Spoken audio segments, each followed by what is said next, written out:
Maintenant, on va parler du vecteur normal et on va reformuler le flux magnétique.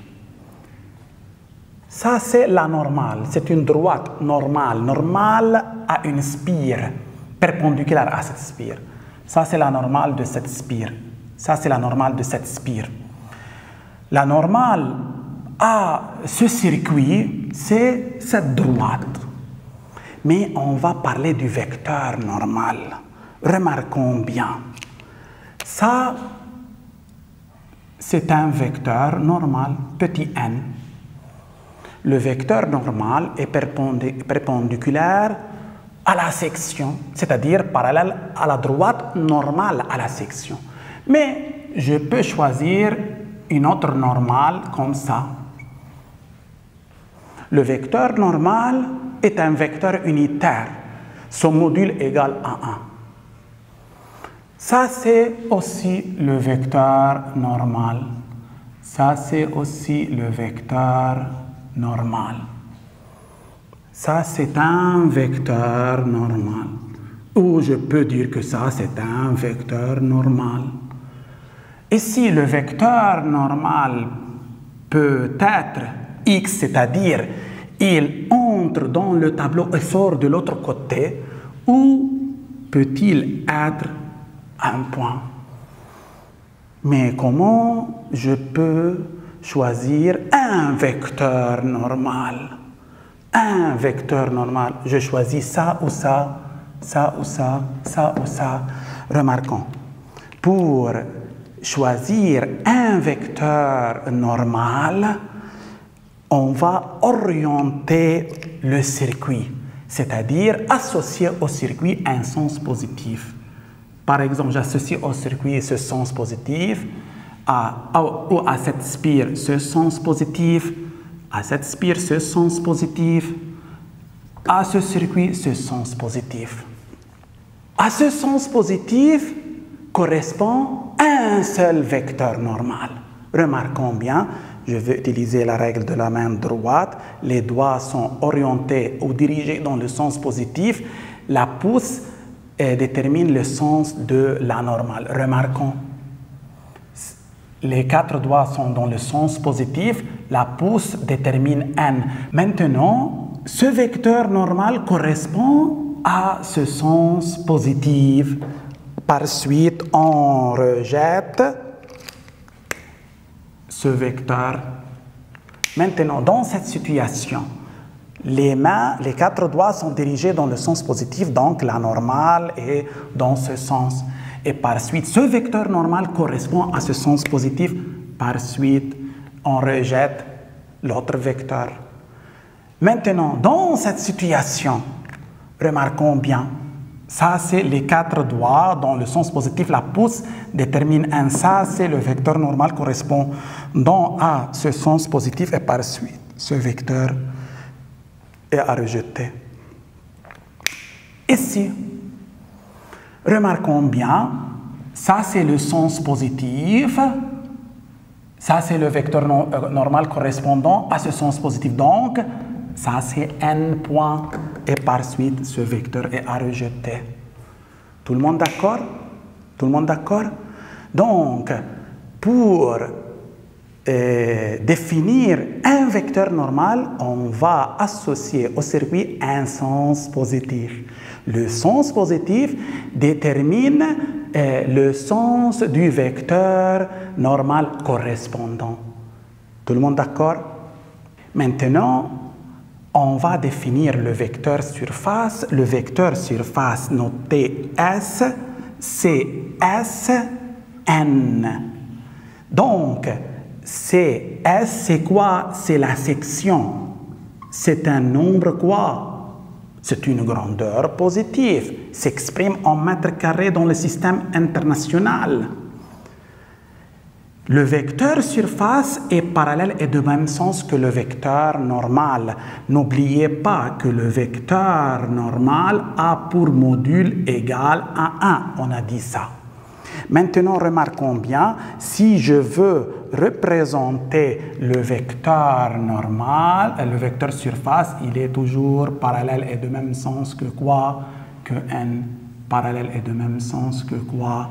Que n. Le vecteur surface est parallèle et de même sens que quoi? Que n. Ici, le vecteur surface, c'est quoi? C'est point. Tout le monde d'accord? Tout le monde d'accord? Maintenant, on va passer une autre fois au flux magnétique. Ça, c'est une spire de section S.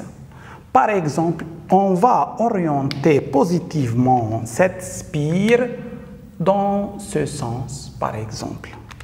Alors, là, le vecteur normal à cette spire, c'est ce vecteur. Et par suite, le vecteur surface, ça c'est le vecteur surface.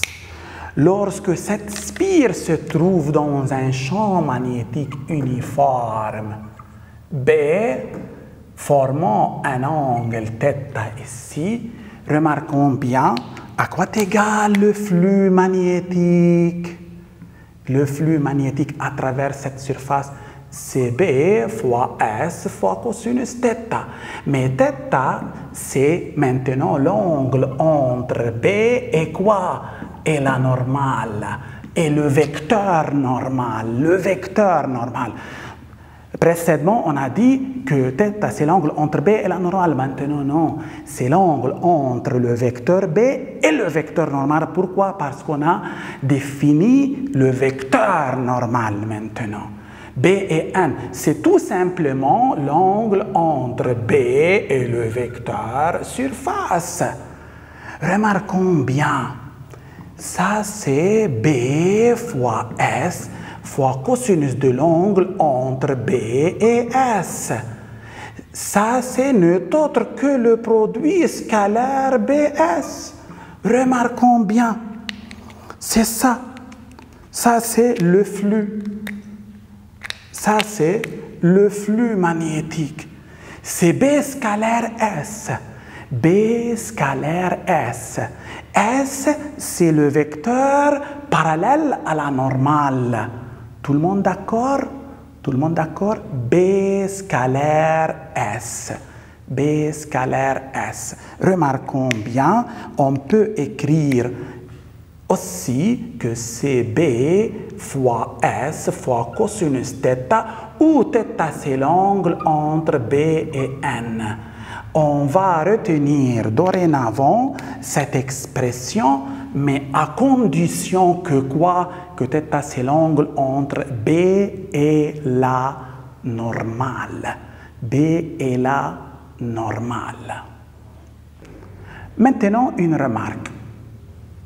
Maintenant, on sait que cosinus θ est toujours comprise entre moins 1 et plus 1. Je veux encadrer maintenant le flux magnétique. Le flux est égal à quoi? Bs cosinus θ. Cosinus θ est comprise entre moins 1 et 1. B et S sont de grandeur positive et par suite, en multipliant les trois membres de cette inégalité par BS, qu'est-ce qu'on obtient? Moins BS, BS, cosinus θ, BS. Qu'est-ce qu'on a fait? On a multiplié par BS. Ça représente quoi? Le flux magnétique est comprise entre quoi et quoi? Moins BS et plus BS. Donc, ça représente quoi? La valeur maximale de flux. La valeur maximale. Ça, c'est la valeur minimale. Mais BS, c'est quoi? C'est la valeur maximale du flux. Donc, le flux magnétique est compris entre deux valeurs, moins BS et plus BS. Remarquons bien, regardons bien ici. Le flux, lorsque maximal égale à quoi? Égale BS. Et ça correspond à cosinus θ égale à 1. Donc, θ égale à quoi? À 0 degré. Si le flux est seulement égal BS, donc cosinus θ doit être égal à 1 et par suite θ égale à 0. Donc, le flux maximal correspond à θ égale à 0. Tout le monde d'accord? Maintenant, le flux maximal est compris entre deux valeurs, moins BS et plus BS. Le flux est une grandeur algébrique, peut avoir une valeur positive ou une valeur quoi? Négative. Et le signe positif ou négatif est déterminé à partir du cosinus θ. Cosinus θ peut être positif ou négatif. Remarquons, cosinus θ c'est entre moins 1 et plus 1. Si l'angle est aigu, cosinus θ positif. Si l'angle est obtus, cosinus θ est quoi? Est négatif. Maintenant, que devient le flux lorsqu'on travaille sur une bobine? Supposons qu'on a une bobine baigne dans un champ magnétique uniforme de vecteur induction B. La bobine comportant un spire. Quel est le flux magnétique à travers cette bobine? Ça, le flux, dans ce cas, c'est MBS. MB scalaire S, MBS cosinus θ. Donc, à chaque spire correspond un flux magnétique. Le flux magnétique qui traverse la bobine, c'est la somme des flux magnétiques de ces spires. Et par suite, c'est quoi? C'est MBS cosinus θ. N'oubliez pas que θ, c'est l'angle entre B et quoi? Et la normale. Tout le monde d'accord? Maintenant, sous titre d'application, on va calculer les flux magnétiques dans chacun des dispositifs suivants, A, B, C et D. Dans A, on a une spire de section 2 × 10⁻4 mètres au carré qui se trouve dans un champ magnétique uniforme ou dans un champ magnétique constant d'intensité 0,5 Tesla. L'angle que forme B avec la surface de la spire, c'est 40 degrés. Ça, c'est le sens positif choisi. On va calculer maintenant le flux magnétique à travers cette spire. Quelle est la formule? C'est B fois S fois cosinus de l'angle entre B et la normale, θ.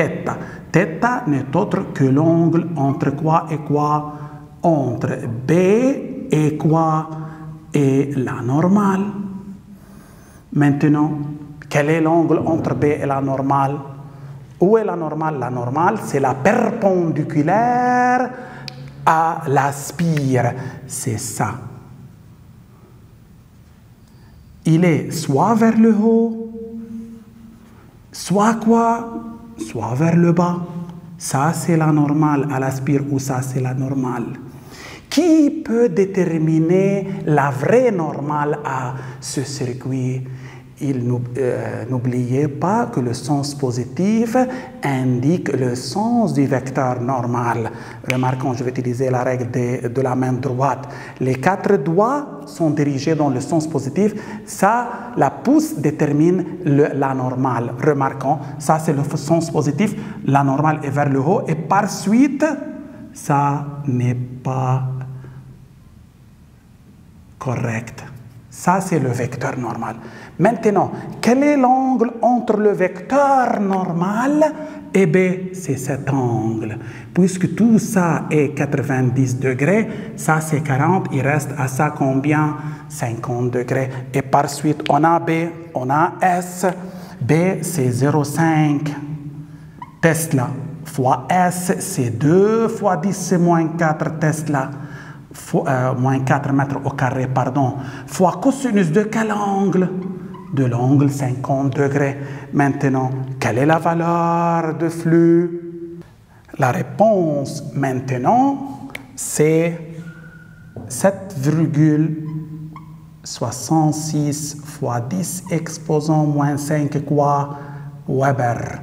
Ça, c'est la valeur du flux magnétique.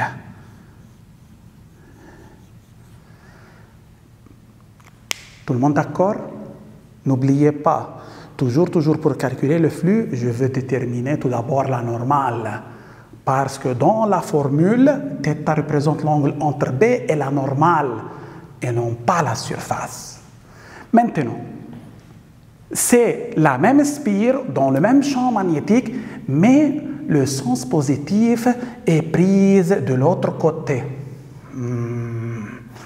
Maintenant, on va calculer le flux magnétique. Le flux magnétique, ce n'est autre pour une spire B fois S fois cosinus de l'angle θ. Θ est l'angle entre B et quoi? Et la normale. Maintenant, où est la normale? La normale, c'est parallèle à l'axe de la spire. Il est vers le haut ou vers le bas. Mais, qui détermine le sens de cette normale? Ça, c'est le sens positif. La normale est vers le bas. Donc, ça, c'est le vecteur normal. Donc, l'angle entre B et la normale, remarquons bien ici, s'il y a pointillé, ça, c'est le sens positif.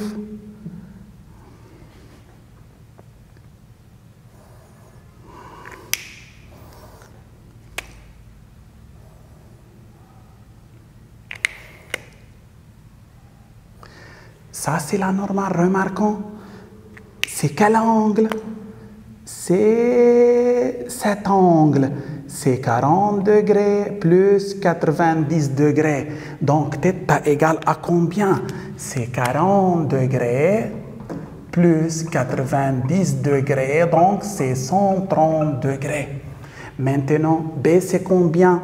0,5 fois 2 fois 10, c'est moins 4, fois cosinus de quoi? De 130 degrés. La réponse, c'est combien? C'est moins 7,66 fois 10, c'est moins 5 quoi? Weber. Ça, c'est la valeur du flux. Oh, donc le flux peut avoir une valeur négative. C'est la même valeur. Ces deux flux sont égaux, mais en valeur absolue. Donc, la valeur absolue du flux ne change pas lorsqu'on change le sens positif. Tout le monde d'accord? OK.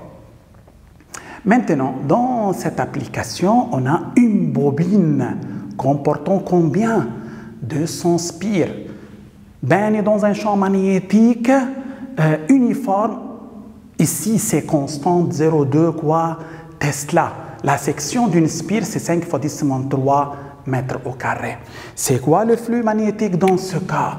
Le flux magnétique dans ce cas, c'est NBS cosinus θ. C'est ça. NBS cosinus θ. Θ, c'est l'angle entre B et la normale. Où est la normale d'une spire? La normale d'une spire est parallèle à l'axe de la spire. Remarquons bien. Ça, c'est l'axe d'une spire. Ça, c'est l'axe de la deuxième. Ça, c'est l'axe du solénoïde. La normale est parallèle à cet axe, soit de ce côté, soit de ce côté. Qui va déterminer le sens de cette normale? Le sens positif. Je mets mes doigts dans le sens positif. Remarquons, ça c'est la main droite. Ces doigts sont dirigés dans le sens positif. Ça détermine le sens de la normale. Comme ça, remarquons, la normale est dans ce sens. Et par suite, ça c'est quoi? N. Tout le monde d'accord? Quel est l'angle entre B et N? On a B dans ce sens, N dans l'autre sens. Remarquons. Quel est l'angle ici? Θ égale à combien? 180 degrés. Et par suite, maintenant, l'angle BN, c'est 180 degrés. Maintenant, on a tout. N, c'est 200. B, c'est 0,2 fois. S, c'est 5 fois 10 moins 3 fois cosinus de l'angle quoi? Θ. Cosinus de combien? De 180 degrés. Tout le monde d'accord? Maintenant, à quoi est égal le flux dans ce cas? Le flux, à quoi est égal?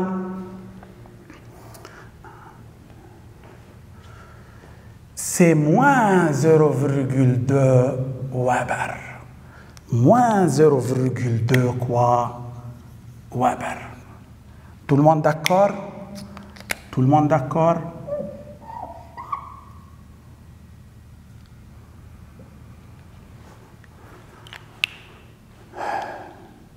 Maintenant, dans cette situation, c'est le même exercice. La normale est dirigée et quoi? La normale est parallèle à l'axe de la bobine. Elle est dirigée dans quel sens? Dans ce sens ou dans l'autre sens? Maintenant, selon la règle de la main droite, ça c'est le sens positif déterminé par ces 4 doigts. Donc la pouce est dans ce sens et par suite la normale est dans ce sens. Quel est l'angle maintenant entre B et la normale? B et N sont deux vecteurs parallèles et de même sens. Par suite, l'angle entre eux, c'est 0 degré. Et par suite, à quoi est égal le flux en utilisant la même formule? NBS cosinus θ. Θ, c'est l'angle entre B et la normale. Qu'est-ce qu'on obtient si je remplace tout ça? J'obtiens plus 0,2 Weber. Tout le monde d'accord? Tout le monde d'accord? Maintenant, remarquons bien. Le flux magnétique peut avoir une valeur positive ou négative selon l'angle θ. Ici, cosinus θ positif, θ aigu. Ici, θ obtus, cosinus θ négatif. Ici, θ obtus. Ici, quoi? Θ égale à 0 aigu.